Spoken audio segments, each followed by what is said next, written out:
Don't do it. Hi, Scott. Scott, nobody can hear you. You put yourself on mute. Unmute yourself. Is it your first show? Yeah, so sometimes right before the show, we tell the guests they got to get a drink or they got to go potty. They got to do it. So I muted myself. But I said, Aaron Fulk, how are you doing? Good. How are you? How are you, Scott? What's going on? Yeah, just after almost 5 years of us doing this show together, I'm learning how to unmute myself. How are you doing? That may be the first time you weren't on mute when we started, actually. I think you're moving backwards. Hey, do you think anybody's watching this show today? I know everybody's going to watch the replay, but if you are watching this live, let us know. Are you watching on Facebook, LinkedIn, YouTube? We understand that it is the Royals wildcard game right this second. So Aaron and I have a personal relationship with one of the best public speakers in Kansas City, Joel Goldberg. Aaron knows a lot of through his children through theater. I know him from being out and about, but super happy for him and the soon-to-be playoff run the Royals are having. So we wish everyone luck today. That's going to be the toughest thing about sports, right? Is those years where you're not doing good and just having to grind through it. Like he's had some grind years. Oh, yeah. I mean, they lost 106 games last year, and I think it's the biggest turnaround for a team to reach the playoffs from 1 year of 106 losses to 86 wins. I'm probably getting that wrong, but what's your least favorite sport to go watch? Least favorite sports to go watch. Mine's baseball. Yeah. Well, I love all sports, but I haven't had a least favorite. I'd love to know the audience when they tune in what their least favorite sport is. You don't have a least favorite? I think that baseball is kind of boring, especially if you're losing. Like it's just not like football or so. I think soccer is really fun. Football is really fun. I'll turn it into whatever you don't understand, you're probably not going to like. So for me, I understand it. It just goes on and on and on and on. It feels like I think they changed some stuff this year to try to make it go faster, but it still feels like the 1930s. No, like soccer and cricket, as you were talking about it. I don't think soccer and cricket. Like I just don't understand it as much. Mm-hmm. So just the more you understand, I really watch cricket, but. You know what I don't like about soccer? I love soccer, but I don't like when they tie. Yeah. What's that? Like I just sat here. I want to know if we won or not. 100%. Sitting here for 90 minutes for a tie. Anyways, I don't know. I enjoy hockey. Do you like hockey? I like drinking for hockey, but I don't understand it as well. So I don't know big hockey. But the one thing I'm okay with is giving plugs that make no sense. But a good tie is the tie for the best sponsor goes to Bestway International and Evardy Construction. What do you think about that tie? I think that's great. I wonder if they're even watching today or no. They're sports fans. They got their entire, everyone's playing hooky today. I love it. All right. Well, let's get to our panel because clearly nobody cares about us. Let me pull up some music. We have a really great panel, so I'm gonna make sure that everybody watches the replay. Okay, here we go. Also known for the worst music on a live show in the whole United States is just winning all sorts of awards right here. Okay, we have two amazing guests that neither one of us have ever met either one of them. This is going to be super fun. Our first guest is Whitney and Chad. Sorry about the music, guys. Scott likes it. Love it. All right, Whitney, so you're going to go first. Who are you? What do you do, and how do you get to Kansas City? All right. My name is WHITNEYMANNEY. I'm a fashion and textile designer. I am born and raised in Kansas City, Missouri. So I ended up here because that's where my mom and daddy had me. I'm a graduate of the Kansas City Art Institute. I have my BFA in fibers. And I have a studio practice here in Kansas City. I've been 10 years in business. Actually, yesterday I hit that mark. So Congrats. yeah, it's been cool. It's been a party. I can't complain. 10 years, that's like less than 5% of businesses. Yeah. And it takes 10 years to become an overnight success. So I feel like I've been hitting my stride the last, I would say, at least 3 to 4 years. So it's been very cool. I've been able to run my own label, do production work, do custom work, I actually got to work on a movie set this year. So it's been fun. In Kansas City? Uh-huh. There was a couple big movies shot in Kansas City. Yeah. My son was an extra in one of them, but there was a couple big ones. I wonder. It's a couple. Can you tell us? Yeah. Well, yeah, I think so. I don't know. I didn't sign an NDA, but it's a film called Break the Cycle. So it's a coming of age movie. I won't tell you who's in it, but it's going to be pretty cool, pretty big. That film credit getting signed definitely has come in clutch for the KC production community. So I'm glad to be a part of it. That's awesome. How'd you get into that? People just knowing somebody that knows something about it. People just believing in my capabilities and me just saying, yeah, sure. Okay. And, I've never done it before, but just showing up to work and trying my best. So tell us a little bit about your business. Yep. Yeah. So I create, women's ready-to-wear clothing, garments and textile design. So all of my fabrics are original artworks. And so they're either done by hand or digital process, and they're digitally printed. And so all of my work is inspired by the aesthetics of street art and just kind of thinking of the body as a canvas and how I can modify that space through color, pattern, and texture. And where do people find your clothes? At WHITNEYMANNEY.com, locally at all of the museum, gift shops, and some other places too. Out of 10 years, what was the hardest year for your business? Oof. How much time do we have? I don't know. They all have had something different. Maybe 2018. Okay. Yeah. Why 2018? I think it is interesting to be starting a business in your 20s because you go through a lot of personal growth in your 20s and then get into that point where it's growing pains as well, just in business. So, yeah. 2018 was my hardest year for business too. So that's crazy. I was not in my 20s, but it was my hardest year for business too. Maybe it was just a rough year. It might have just been rough. Yeah. But they come and look easy, honestly, to tell you the truth. Your stuff is really cool. So WHITNEYMANNEY.com, guys, go check that out. That's what I'm looking at over here. I'm like, yeah, I was looking your LinkedIn photo. Is that a set of a movie? That was in my old studio. So yeah, I'm in my studio right now. Nice. All right. Well, thank you for joining us. I'm excited to learn some more. Okay, Chad, who are you? What do you do? And how do you get to Kansas City? My name is Chad Leabo, and my title is awesome. I'm the Chief Music Explorer for Neptune Radio. Mm-hmm. And we have, I've been doing this for almost 14 years now. I grew up in Kansas City, and I grew up in Independence, and I went away to school at the University of Oklahoma, and then started studying radio, TV, and film production, and ended up in St. Joseph, Missouri, working at KQTV, which was an interesting place to cut your teeth. It's like $5.25 an hour. Here we go. That was money well spent. And then up in Austin, Texas for 4 years. And I never would have left Austin, but I couldn't afford to live there anymore. This is back in the 90s before it's bad like it is now. Mm-hmm. And so I got a chance to come up here to Kansas City and sign on a TV station because I'd helped sign on a station down there, KNVA Channel 54. I came up here to sign on KCWB, it was called at the time. Now it's KCWE, Channel 29. It didn't exist for 2 weeks until after 2 weeks I was here. Then we flipped the switch on that thing, and here we are. And so that's how I got to Kansas City. And my job is great though, because I listen to music and I do voiceover work we have a massive network of stations in all 50 states, also in Canada, and for some reason, a water park in the Bahamas. So that's so random. It's crazy. I was going to say a lot of people say, Scott, you have a face for radio, but I was going to say, Chad, you have a voice for radio. And you mentioned you did voiceover. What are some of the projects that people remember you the most for? Probably nothing anybody would recognize, because I do like a lot of announcements for our partners.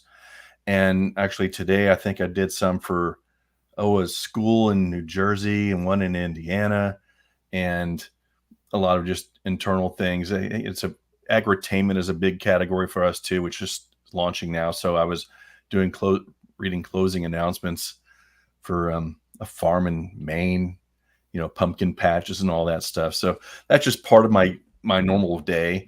I go through work on the music and I've got to cut through all these scripts and then go look at seeking new music. And what's your favorite? Like, what's your dream voiceover? That's a good question. I don't know. I probably sci-fi or horror type of thing.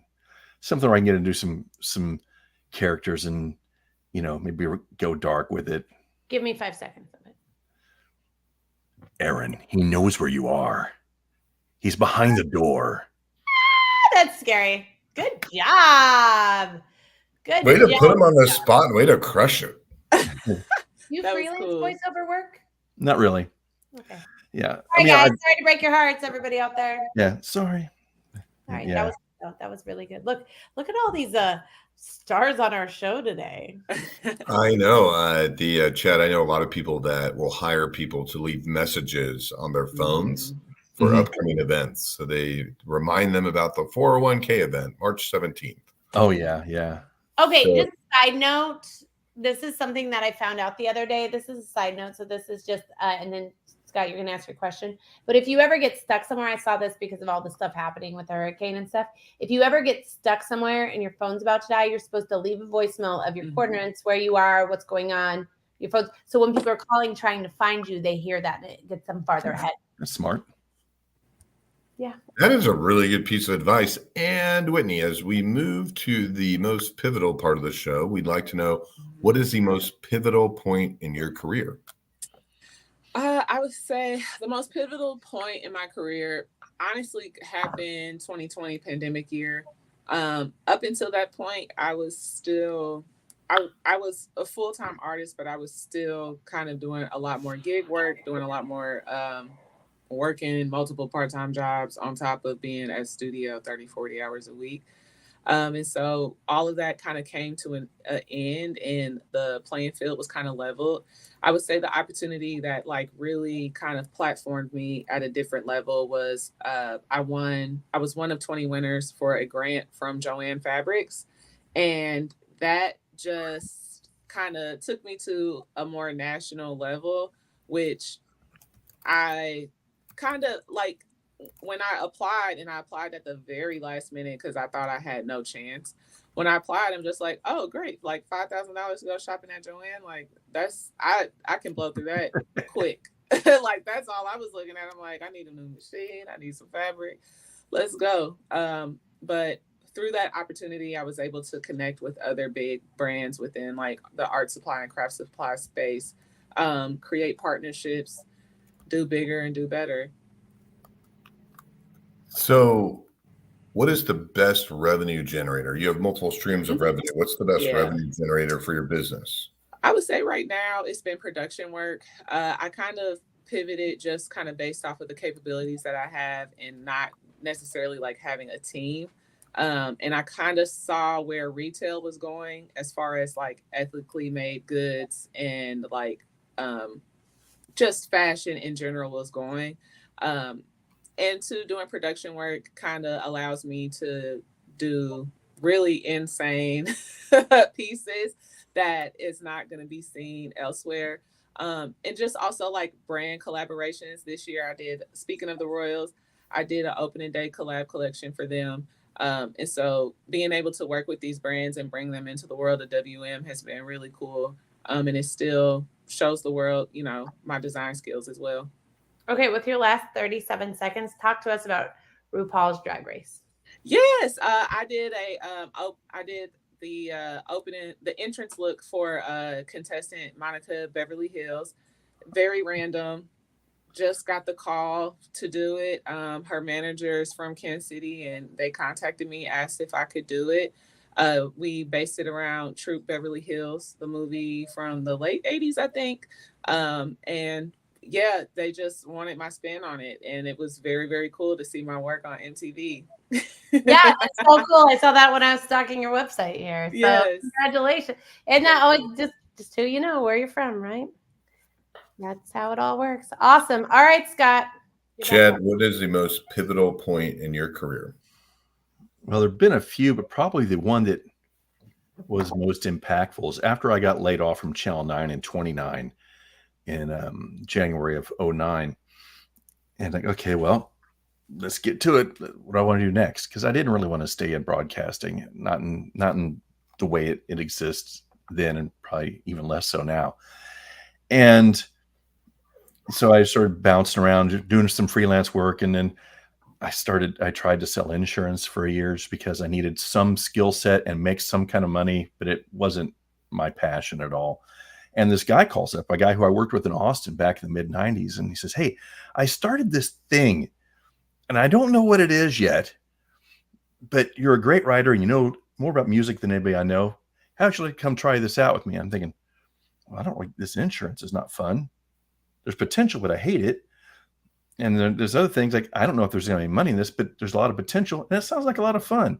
And so taking a kind of a cue off of what Whitney said earlier about saying yes to things, like, yeah, let's do this. And so it's an unfunded startup. Oh, Hey guys, don't cash your checks this week. I can't tell you how many times I got that. Or hurry up, go to the bank before we all cash it. Yeah.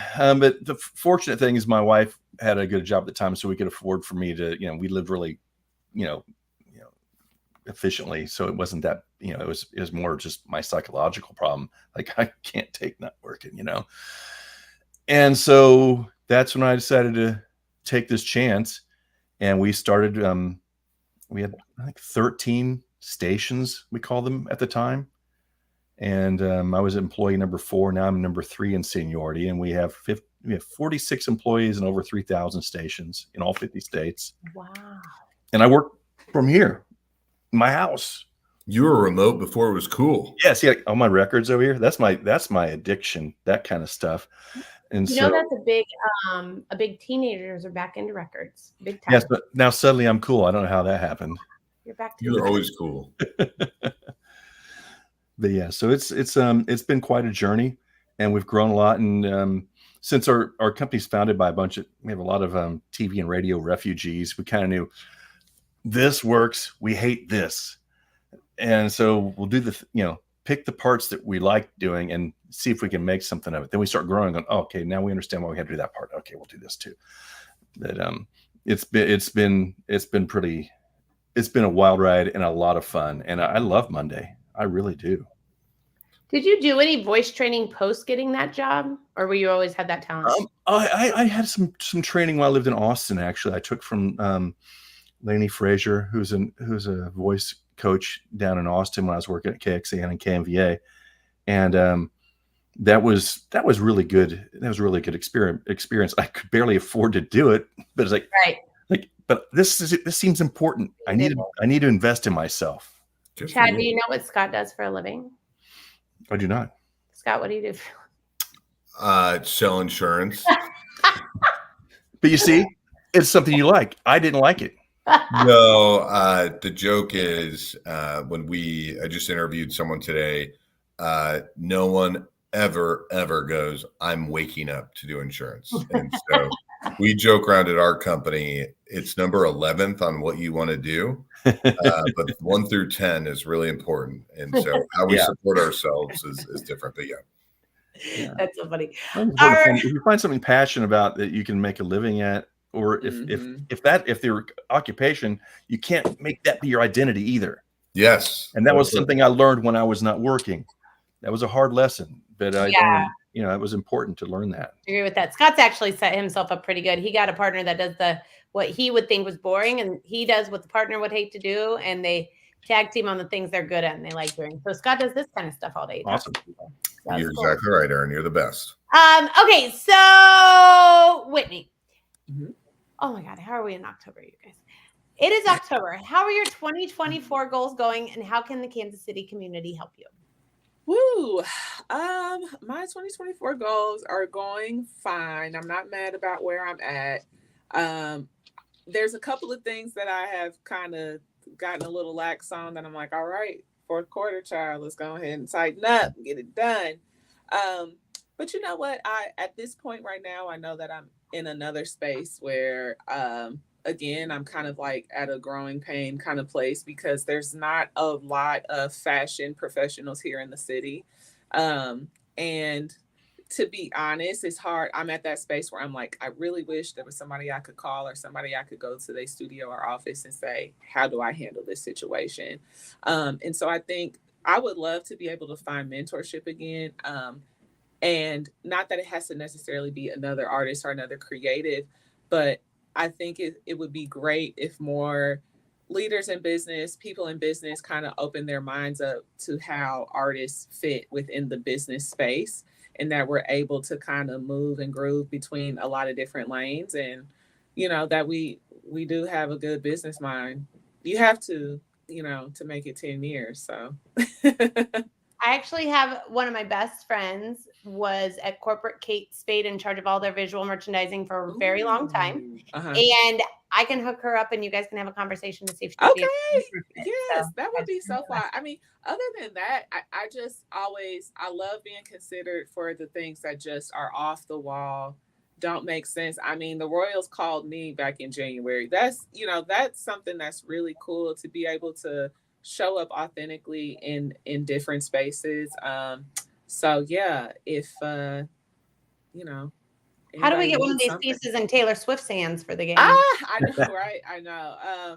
But yeah, I just want to be able to keep showing up in spaces that are interesting, build that team where it's like I can call and say, hey, I'm stuck like Chuck in this spot, what can I do? And, you know, increase my wholesale program so I can keep growing and going. So we asked you a year that was hard. What was the best year you had, and why do you think it was your best year? You know what? I don't know that I've had my best year yet. That's right, 2025. Yeah, I can say that. Yeah. And you know, sometimes even a couple of days ago, sometimes I get a little nervous, a little scary, because I do have those moments like, how am I going to top this? Like, I have gotten to a point of like, I never thought this would happen for me. I'm passing up colleagues, but I haven't had my best year yet. And hopefully 10 years from now, I'm still saying that. So I think top for you would be like Met Gala, right? That'd be one of the top. Maybe, but even then, there's bigger than that too. Wow, Met Gala's a big girl. Well, Beyonce. That's when you're gonna do your most wildest dream, I guess, is what I'm thinking. Yeah, I think Beyonce would be the thing that would do it for me. Then I can retire. Toodles. Beyonce at the Met Gala. Hey, look at that! Look at me manifesting for you. Yes. All right, Chad. How are your 2024 goals, and how can the Kansas City community help you? 2024 it's been an interesting year for us because we had a lot of growth. Like, seriously, we've added like 500 clients this year. Woo! So it's been a strong year. But we're back in August and July, we launched our new software, which our entire company runs on this platform. It's all proprietary software that's music and messaging and revenue and everything all built into one. And it's still working. It's still work in progress. We're still polishing it up. So that's been a challenge, but I think it's going to create some really great opportunities for next year, because we have music is what we do on the Neptune side. Our same company has a thing called Navigate, which is it's an internet safety protocol that we sell to school districts, and it's having a really good growth too. And so we have a couple different revenue streams. Most of them are tied to schools, and our music product is here in Kansas City in a lot of places. Like And Blue Springs has us. A couple of their schools. Some of the Shawnee Mission schools have us. My alma mater of Truman High School has us. We're all around Kansas City, but our Navigate product, I think, could use some boost there. It's a really good internet safety education system. It's written by, we have teachers and tech people who are our employees. That's what they do. And so that's a pretty cool thing that we offer too. And I think that one of the things that's going to be really neat in next year is this new software is going to allow us to sell at network-wide ads. Oh. Like if say you want to hit every water park and that has us, we've got a couple hundred water parks in the US. All right, Southwest Airlines or whoever, boom, here you go. That type of thing. We have a lot of opportunities coming up. And so it's really an exciting time. It really is. That'll be fun. Scott, did you have a question? Yeah, I feel like you're a consulting firm for these organizations as well. Like they don't know what they don't know. So how does their messaging need to be? How are they compliant? I mean, I feel like you're so much more than what you're putting out there. Yeah, it's not just about music. I mean, all of our music is lyric safe, super clean, 100% family friendly. And my position is we're not to say the music's bad. It's just not appropriate for the volleyball game. That's all we're saying. Put it in your headphones, turn your car, turn to 11. Fine, knock yourself out. But we're not going to have that in this environment. And educators love it because every time there's an incident, somebody plugs in their phone, we get sales that next day every time because it's just, oh, you can't say that at school. But also with the messaging, and we help them. We build sponsorship packages for our clients. They go out in their community and sell things on their own and help generate revenue. We actually do the production for them on their commercials as well. So we're a full service company, really. Nice. I love it. You guys both are doing such awesome, cool things. I really, really. Yeah. Well, this was a fun show. All right. So WHITNEYMANNEY.com, right? And yes. Chad, how do people find you as well? NeptuneNow.com is our website. Okay, awesome. And then both of them, I'm sure you can find right here on LinkedIn to connect. Yes. Both locally here in Kansas City. So what part of the cities are you in? What part of the city? Whitney, where are you? Oh, yeah, my studio. So my studio is I'm somewhat in the city. But yeah, I'm like near 80th Street. Like in Kansas City proper? But KC proper, yes. We're calling it proper now. We're getting so big, okay? I know. When people ask me that, I'm like, what do you mean? I'm like, I'm in the city of Kansas City. I'm in Jackson County, babe. So, yeah. Well, apparently, I don't live far from Whitney because I live in Waldo. Oh, okay. Our offices are actually in Waldo. So, yeah, awesome. But I'm the only one here. Everybody else, the rest of our company is in Tyler, Texas. And we have people in Cincinnati and Dallas and Charlotte. But I'm the music guy, and I just happen to be right here in Kansas City. Well, you're centrally located. So awesome. Well, thank you guys so much for coming. Thank you for everybody for tuning in, whether you're watching live or watching the replay. Thank you, Scott, for being the best co-host ever. And thank you to Bestway International and Evardy for sponsoring, like always. All right, guys. Go Royals. Go Royals. All right. That's right. Bye.